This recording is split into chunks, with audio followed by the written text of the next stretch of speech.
Welcome to my channel competitive ইংলিশে আরো একটি ইম্পর্টেন্ট ক্লাসে চলে এসেছি। অবশ্যই তোমাদের রিকোয়েস্টে চলো স্ক্রিনশটের জন্য কয়েক সেকেন্ড সময় দিচ্ছি। ক্লাস শুরু করি। This is Sushant sir. দেখো তোমাদের বহু আকাঙ্ক্ষিত ক্লাস কি বলেছে, টপিকটা ইডিয়মস। এক দু লাইন বলে নিচ্ছি অবশ্যই আমার বিগিনার্সদের জন্য। এক্সামে যে ফ্রেজ বা শব্দগুচ্ছটা থাকে তার ইনার মিনিংটা বা ভেতরের অর্থটা বের করে আনতে হয়। This is called idiomatic expression. অর্থাৎ তোমাকে এক্সামে কিন্তু ইডিয়মটা দেবে, সেই ইডিয়মের অর্থটা বুঝে ভেতরের অর্থটা তোমাকে বের করতে হবে, ওপরের অর্থ নয়। এবং সেটা option A B C D আকারে থাকবে। যারা মডারেট তারা তো অবশ্যই জানো, এবং অ্যাডভান্স লেভেলের আছে যারা তারা অবশ্যই জানো। দেখো তোমাদের জন্য 7টা ইডিয়মস আমি সেট করেছি, বিভিন্ন এক্সামে দেওয়া এবং খুব পরিচিত ইডিয়মস। দেখো এবং বিজ্ঞাপনটা অবশ্যই দেখে নাও। প্রতিদিন ক্লাসে দিই WBSLST ইংলিশ কোচিং, নবম দশম আমি ক্লাস করাই অবশ্যই অনলাইনে। চলো কি দিয়েছি, এবং ক্লাস শেষে একটা হোমওয়ার্ক। প্রত্যেকের কাছে রিকোয়েস্ট, হোমওয়ার্কটা প্রত্যেকে কিন্তু আনসারটা সেন্ড করবে। 50টা ক্লাস দেখলে 50টা কমেন্ট পাই, তাই না? কারো আনসার ভুল হতেই পারে, সেটা আলাদা প্রশ্ন। ক্লাস শুরু করি। নাম্বার 1 দেখো, টু বিট দ্য এয়ার। বায়ু, ওপরের অর্থ কি? বায়ু বা বাতাসে কি প্রহার করা। হাতে একটা লাঠি দিল, বায়ু বা বাতাসে প্রহার করছো, ওপরের অর্থ না, ভেতরের অর্থটা কি? তুমি প্রহার করেই যাচ্ছ, কোনো লাভের লাভ কিছু হচ্ছে না। তাহলে ইনার মিনিংটা কি দাঁড়াচ্ছে?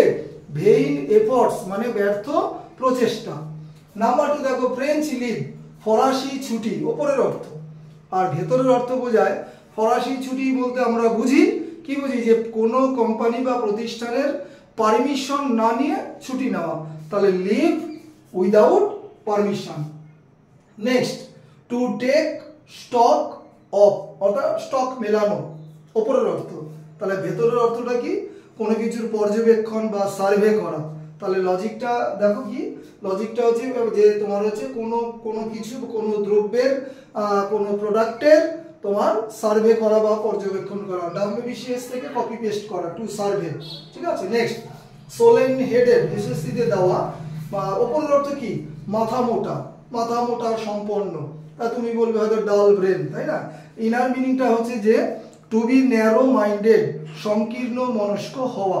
টু বি ন্যারো মাইন্ডেড করতে করতে মুখস্থ হয়ে যাবে, এবং যারা বিগিনার্স আস্তে আস্তে লজিক অবশ্যই বুঝবে। 5এরটা দেখো, টু বারি দ্য হ্যাচেট। উচ্চারণটা কিন্তু বাড়ি, অনেকে বুড়ি বা বড়ি বলে, উচ্চারণটা হচ্ছে বাড়ি। বাড়ি মানে হচ্ছে সমাধিস্থ করা, মাটিতে পুঁতে ফেলা। আর হ্যাচেটের আলাদা বাংলা মানে সৃষ্টি করা, ডিমে তা দেওয়া ইত্যাদি। কিন্তু লজিক হ্যাচেটের আলাদা একটা মানে হয়, সেটা হচ্ছে কুঠার। তাহলে তুমি হাতে কুঠার নিয়ে দৌড়োছো, দৌড়তে দৌড়তে তোমার কোনো শত্রুর সঙ্গে দেখা হয়ে গেল, কি ভাবলে? যে হত্যা করবো? নট, যে না, এর সাথে নতুন করে বন্ধুত্ব করি। কারণ তুমি কি করছো? কুঠারটাকে মাটিতে ফেলে দিচ্ছ বা পুঁতে দিচ্ছ। তাহলে কি হয়? তাহলে তোমার সাথে কারো শত্রুতা থাকতে পারে, নতুন করে বন্ধুত্ব স্থাপন। দেখো মিনিং কি? টু মেক পিস অথবা to start conversation, to break the ice, এতগুলো বলে দিলাম। তাহলে টু মেক পিস অপশন হতে পারে, টু ব্রেক দ্য আইস হতে পারে, ঠিক আছে, টু স্টার্ট কনভারসেশন হতে পারে, এরকম হতে পারে অপশন, তাই না? Number 6, to play fast and loose, খুব দ্রুত কিছু তুমি করে ফেললে। হ্যাঁ, খুব দ্রুত করে কি করলে? বিষয়টা আলগা করে দিলে, কোনো গুরুত্ব রইল না। ইনার মিনিংটা হচ্ছে কাউকে তুমি কি করছো? ডিসিভ করছো, ডিসিভ। দেখ কত সুন্দর আমি করতে পারি, কিন্তু করে শেষ মুহূর্তে এমন কাজটা করলে সে প্রতারিত হয়ে গেল।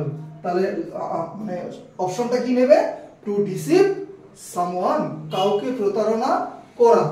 বেঙ্গলি মিনিং বলে দিচ্ছি। Number 7, very very important, a man of straw. Straw মানে বিচুলি বা খড় যাকে বলে, নরম জাতীয় পদার্থ। তাহলে এখানে লজিকটা হচ্ছে যে দুর্বল প্রকৃতির কোনো মানুষ। তাহলে এখানে কি নিয়েছে আনসার?